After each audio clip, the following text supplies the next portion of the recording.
Back to our channel. In this video we are going to discuss abdomen and pelvis.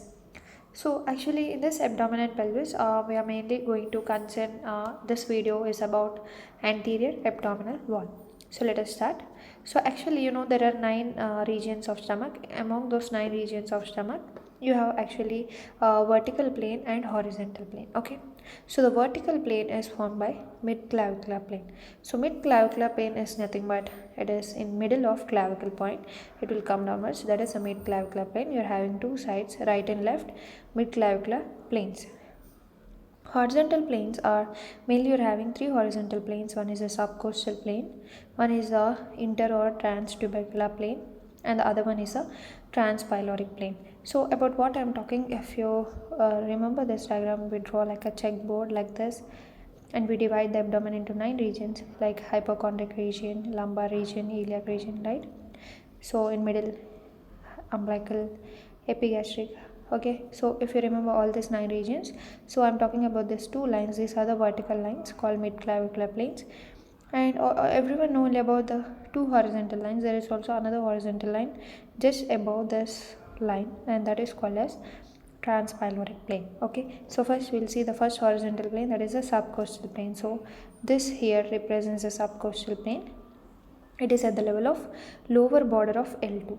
So it is in the level of lower border of L2 vertebra, that is a lumbar vertebra. Next, coming to inter or transtubercular plane.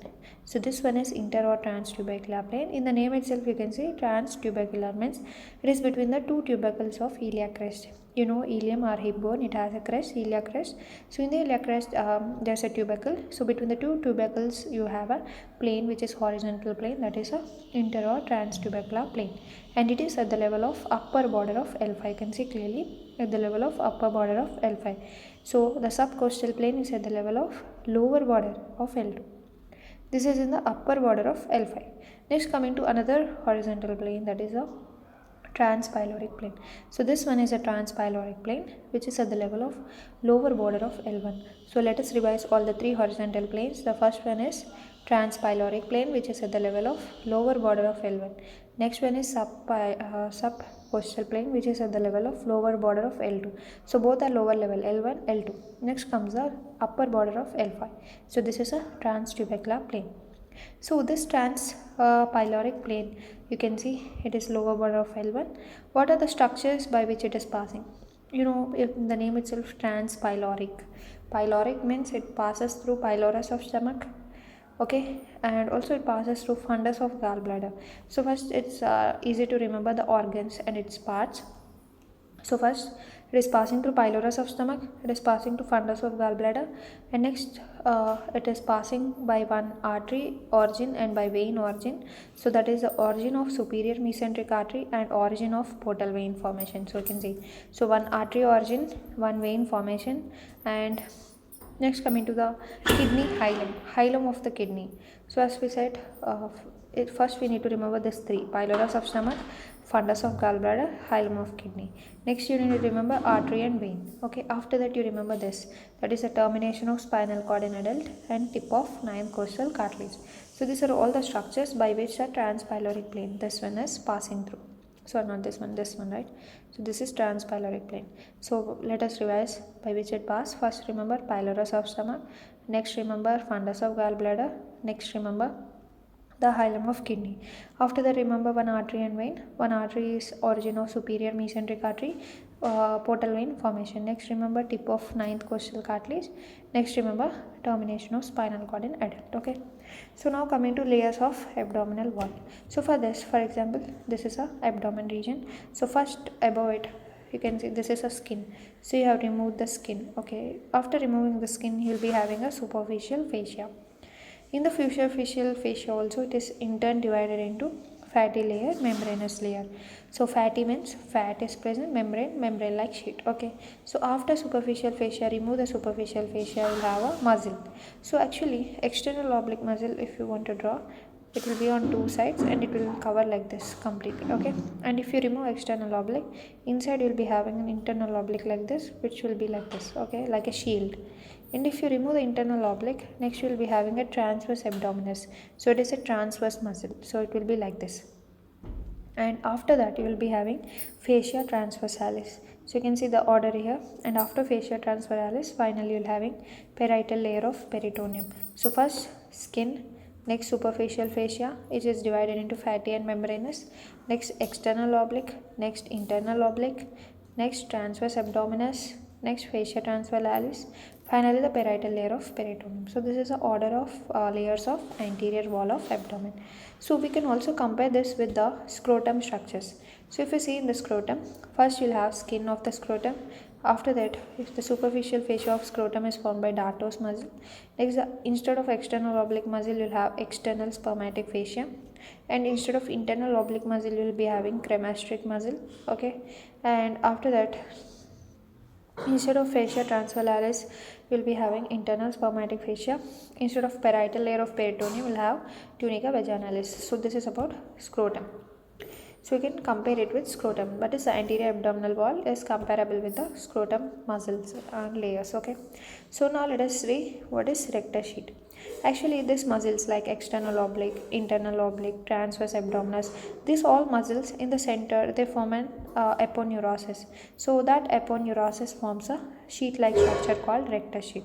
So rectus sheet is nothing but the aponeurosis of external oblique, internal oblique, transverse abdominis. Clearly, you can see external oblique, internal oblique, transverse abdominis. They thickening especially the inguinal ligament. If you see inguinal ligament, you know it will start from anterior superior iliac spine to the pubic tubercle, that is called as inguinal ligament.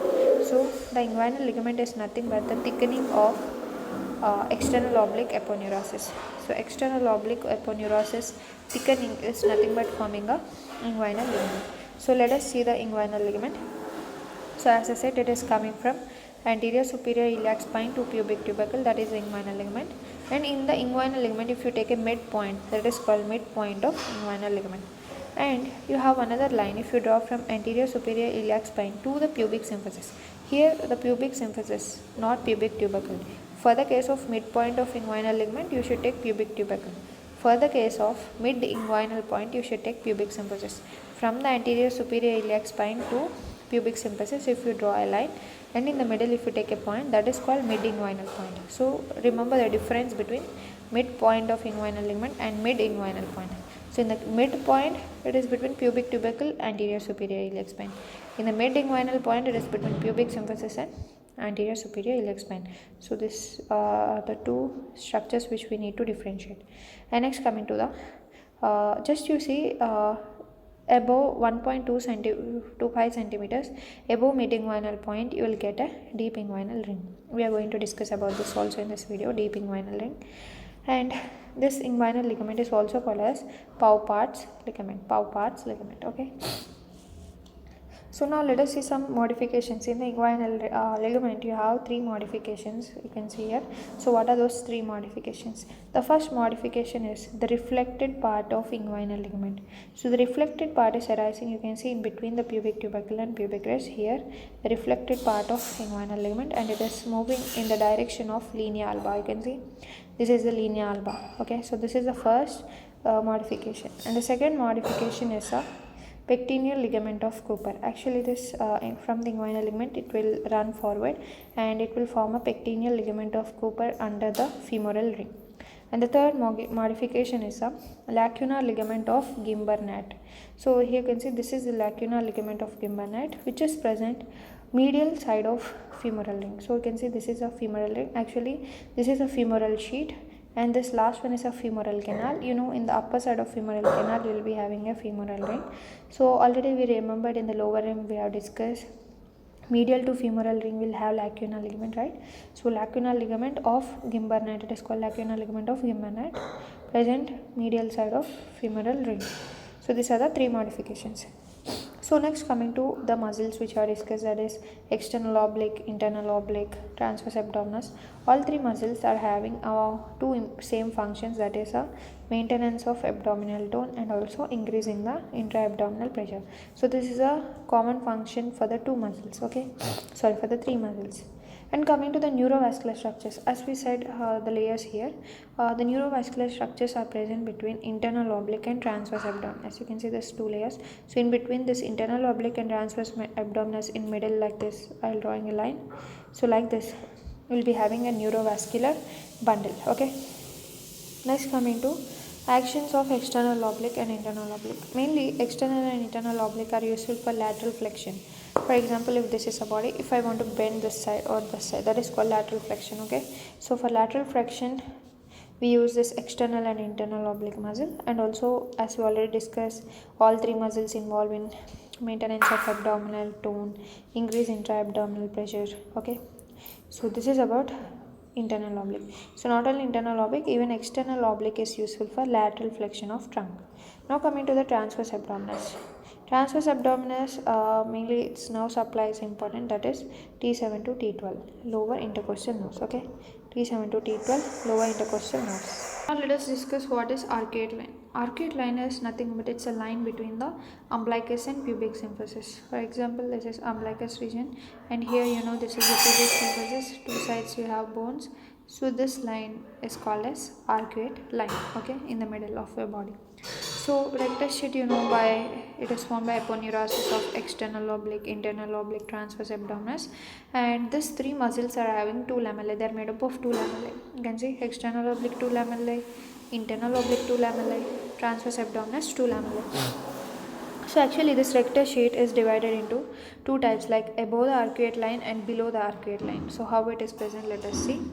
So above the arcuate line, if you see, till here it is the anterior wall, and this will be the posterior wall. So in the anterior region, if you see, mainly you have external oblique muscle anterior and posterior part, and you have internal oblique muscle anterior part. So this is forming a rectus sheet anterior part above arcuate line. You can see this is the arcuate line. So above arcuate line is nothing but above the umbilicus. Above the umbilicus, wherever you see the rectus sheet, it will be having in the anterior layer only external oblique, anterior, posterior, and internal oblique anterior part. Okay, whereas if you see posterior part, it will be having internal oblique posterior and transverse abdominis. Okay, so clearly you can see here. So that will be above umbilicus level. Okay, below arcuate line means below pubic symphysis.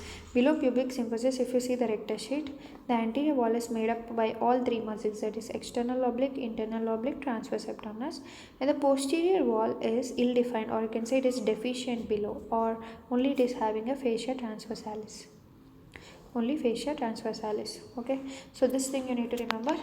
Above arcuate line means nothing but above umbilical region. If you open the rectus sheet, its anterior wall is made up of external oblique anterior posterior, internal oblique anterior. That's it. Below the arcuate line, that is below the pubic symphysis, if you see, the anterior wall is made up of all the muscles. Okay, and above the arcuate line, if you see posterior wall, it is made up of internal oblique posterior division and transverse abdominis. And if you see below the arcuate line or below pubic symphysis, it is made up of only fascia transversalis, that is the posterior wall of below arcuate line. So this is about rectus sheet. Now let us see what are the contents. So we understood till now how is the rectus sheet formed. Now contents. So mainly there are two muscles in the rectus sheet. So that is the rectus abdominis and pyramidalis. So you have rectus abdominis, it's a six-pack muscle, vertical muscle, right? So that muscle is present in the rectus sheet, and also of course in the name itself you can say rectus sheet. It's the sheet for the rectus abdominis muscle, like that you can remember.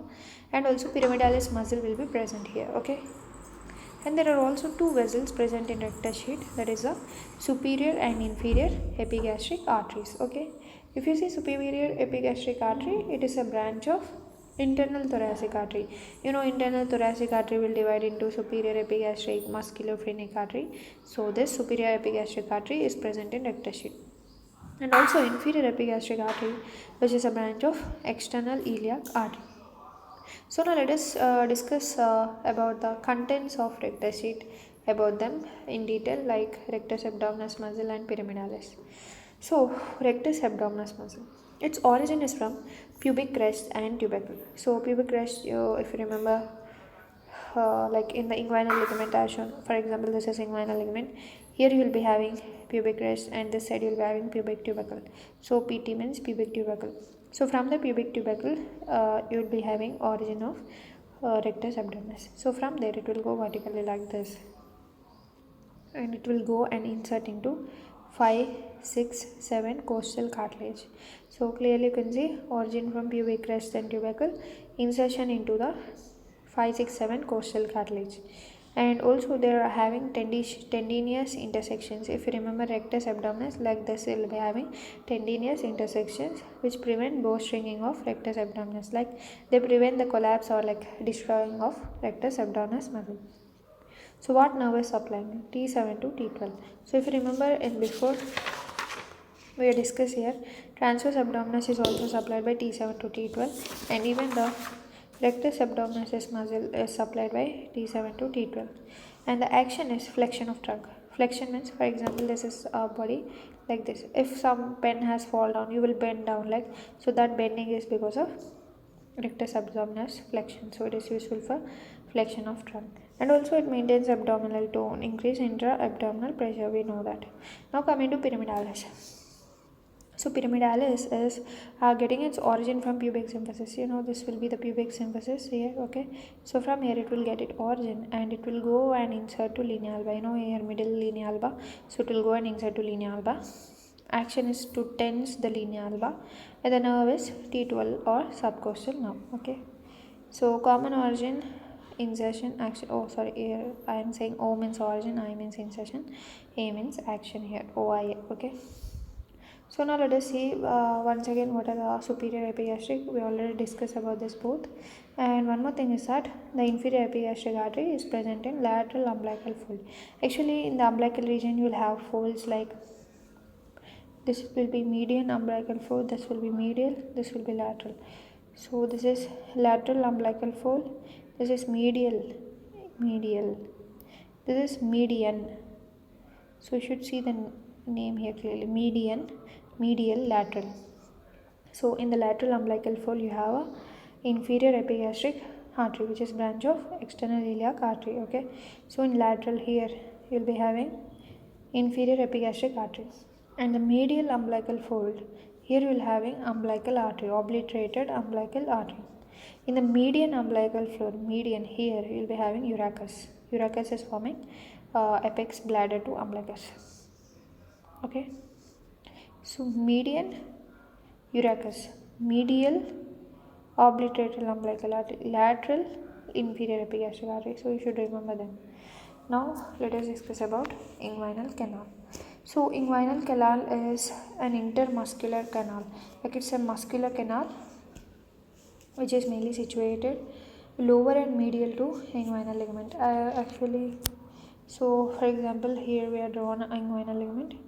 So like this, here we will be having an inguinal canal. Okay, so it is located lower and medial to inguinal ligament. So what it will have? In the male it will have spermatic cord. These are called as true contents. In the female you will have round ligament. So these both are true contents in a male and female. Next coming to partial or false content, also called pseudo content, that is the ilioinguinal nerve. Ilioinguinal nerve is called pseudo content because you can see clearly this is ilioinguinal nerve. It is out of the inguinal canal, so it is called pseudo content. Whereas spermatic cord, round ligament, these are present inside the inguinal ligament, so they are true contents. Okay, and round ligament is a remnant of distal part of gubernaculum. Just see about this. Okay, it's a remnant of distal part of gubernaculum. Now coming to spermatic cord contents. What are present in spermatic cord? So of course you'll have vas deferens, you'll have testicular artery which is a branch of abdominal aorta. You have artery to vas deferens. If you have vas deferens, its artery is also present which is a branch of superior vesical artery. You have scamasteric artery vessels which is a branch of inferior epigastric artery. You also have pampaniform plexus, genital branch of genitofemoral nerve, testicular nerve plexus. So all these are present inside a spermatic cord.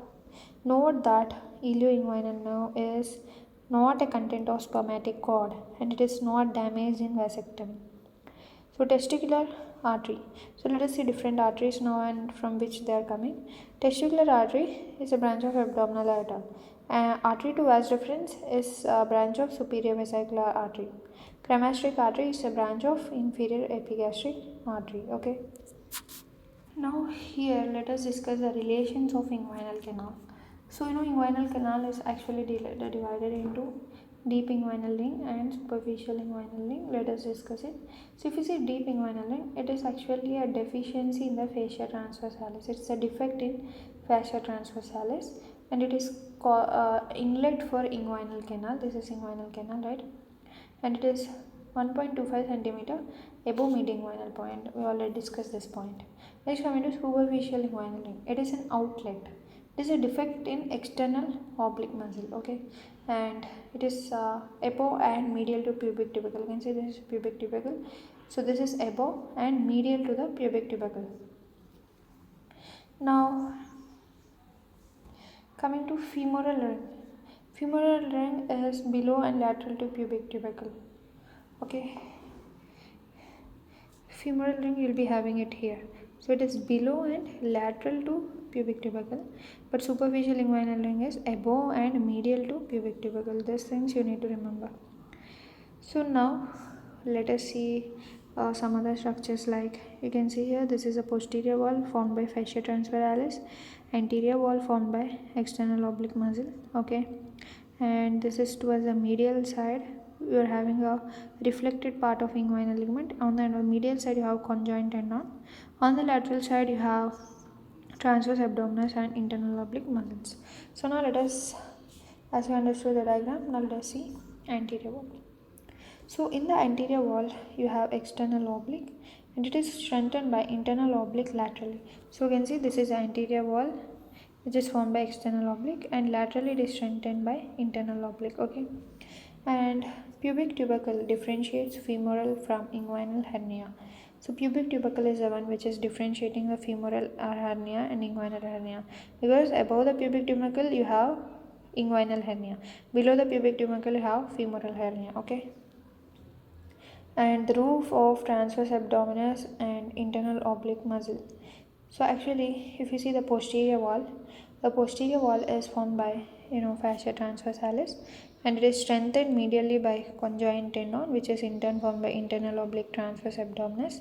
Okay, and there is also a reflected part of inguinal ligament on the medial side of posterior wall. Okay, and if you see in the posterior wall, the roof is by transverse abdominis and internal oblique here. Next, coming to floor. So if you take a sagittal section of inguinal canal, you will see in the roof it is formed by transverse abdominis, internal oblique. Okay, and here is the spermatic cord, and here is the external oblique muscle. This is the inguinal ligament which is present in the floor. So floor is formed by both inguinal and lacular ligaments. So indirect inguinal hernia is occurring to inguinal canal, whereas direct inguinal hernia will occur to Hasselbalch triangle. So now we have understood inguinal canal. So by means of this inguinal canal, what hernia will be? Indirect hernia. Inguinal, indirect. Okay, inguinal, indirect inguinal hernia. You can remember in the name itself. You can indirect inguinal means indirect hernia is in inguinal canal. Okay. Direct inguinal hernia. Direct is in Hasselbalch. You can see this is a Hasselbalch triangle. On the lateral side of Hasselbalch triangle you have inferior epigastric artery. On the medial side you have rectus abdominis muscle, and on the base it is formed by inguinal ligament. This is about Hasselbalch. So by Hasselbalch triangle, what hernia I have? Direct hernia. So I have triangle, Hasselbalch, direct hernia, inguinal hernia, indirect hernia. Okay, in the inguinal canal. Now coming to relation of inferior epigastric artery to direct hernia. So inferior epigastric artery is lateral to direct hernia. Inferior epigastric artery lateral to direct hernia in the Hasselbalch triangle. But the inferior epigastric artery is medial to indirect hernia. So it will be medial. Here it is lateral, but in the case of indirect hernia it will be lateral. Okay. So now finally we have come to differences between direct and indirect hernia. So direct hernia occur through Hasselbalch triangle. In old age it will occur where it is acquired because of weakness of abdominal muscle, and it will not reach the scrotum, and it is also not covered by any spermatic fascia. And here inferior epigastric artery is lateral to direct hernia, like lateral to neck of sac. Okay, coming to indirect hernia, it is occurring in inguinal canal. It is in young people, which is congenital, and it will also reach the scrotum, and it will be covered by spermatic fascia. And this inferior epigastric artery is medial to indirect hernia to the neck of the sac. So finally, the triangles, we'll discuss two triangles, the triangle of doom and the triangle of pain. So if we say the triangle of doom, it is having an apex. On the apex, it has a deep inguinal ring, and medially it have vas deferens. Laterally it have testicular artery, and the content inside this triangle you have external iliac vessels. Okay, so apex formed by deep inguinal ring. Medially vas deferens, laterally testicular artery, internally or content is external iliac vessel. Next you have triangle of pain. Here the laterally you have iliopubic tract. Base is formed by skin reflection, medially by testicular vessel. So contents are genitofemoral nerve, lateral femoral cutaneous nerve, anterior femoral cutaneous nerve, and finally you have in laparoscopic hernial repair, staples are avoided in these two triangles. Okay. And one more thing, just we already discussed this in lower limb, that is cremasteric reflex caused by genitofemoral nerve, and its root value is L1 and L2.